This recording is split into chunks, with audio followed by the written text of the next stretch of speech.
안녕하세요. 연화인포맥스 서영타입니다. 27일 상하이 이코노미는 중국 증시를 비롯해서 세계 증시를 떠받쳤던 힘인데요. 유동성에 대해서 오늘 좀 말해볼까 합니다. 어제 중국 인민은행이 중앙은행인 인민은행이 유동성을 회수를 하면서 중국 증시가 1~2% 하락했던 모습을 보였는데요. 좀 구체적으로 말씀을 드리자면은 어제 공개시장 운영에 대한 공고를 지금 보여드리고 있는데 20억 위안을 지금 매수를 했었죠. 그러니까 800억 위안 규모의 7일물 여갈피 역환매 조건부 채권이 만겨 돌아오는데 이제는 20억 위안만 매입을 한 겁니다. 그러니까 총 780억 위안은 인민은행이 회수를 한 건데요. 7일물 여갈피에 대해서 말씀을 드리자면 중앙은행인 인민은행이 공개시장 운영을 통해 가지고 시장의 유동성을 조절을 하는데 RP라는 건 리퍼체이스의 줄임말입니다.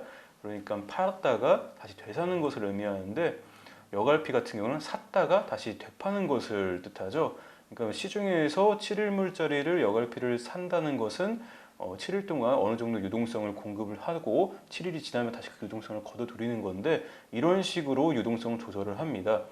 근데 어제는 이제 20억 위안만 실물 여갈피를 매입을 하면서 780억 위안이 이제 회수가 됐습니다.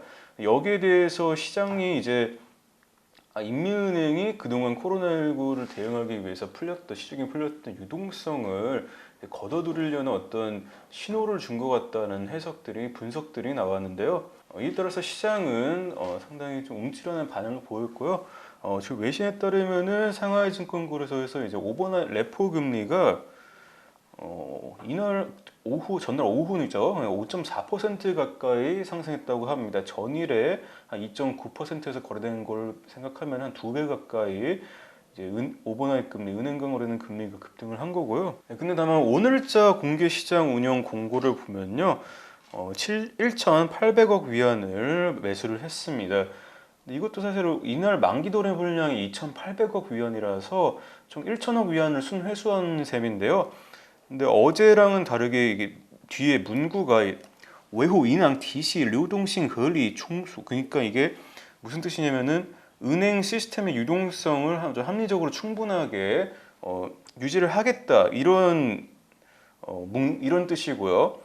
어제 그런 반응을 의식을 했는지 이런 문구를 삽입을 한 것인가 생각이 들고요. 근데 때때로 이런 문구가 좀 나온 적도 있긴 했습니다. 다만 어제는 생략이 됐는데 오늘 또 들어간 문구라서 말씀을 드리는 거고요. 여기에 대해서 유동성을 다시 긴축하려는 신호를 준 게 아니냐, 유동성을 걷어들려는 신호를 준 게 아니냐는 그런 분석이 나온다고 했는데요. 중국 현지 매체에 따르면은 인민은행 통화정책위원인 마진 주임은요, 전날 발언에서 통화정책을 적절하게 통제를 해야 된다고 얘기했는데요.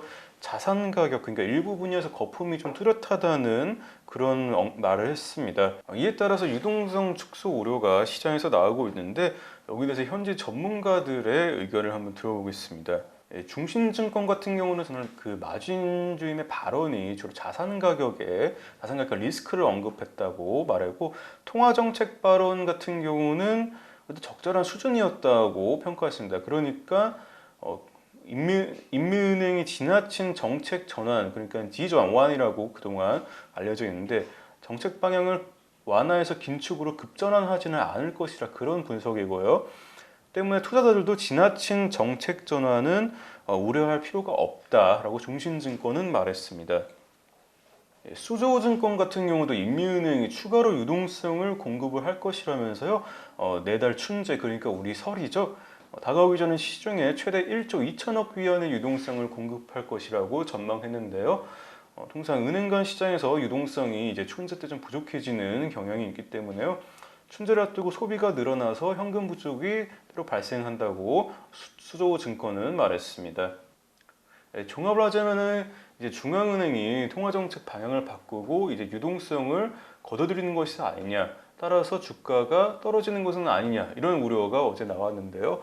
그래도 전문가들은 이제 중국의 중앙은행인 인민은행이 통화정책 방향을 완화해서 긴축으로 급선회하지는 않을 것이다, 이런 분석이 좀 중론이라고 볼 수 있겠습니다. 이어서 글로벌 투자은행인 UBS가 한국 투자자분들께서 관심 많으신 중국 기술주에 대해서 어떤 서프라이즈가 앞으로 있을지 분석을 했는데요. 좋은 서프라이즈도 있고 나쁜 서프라이즈도 있습니다.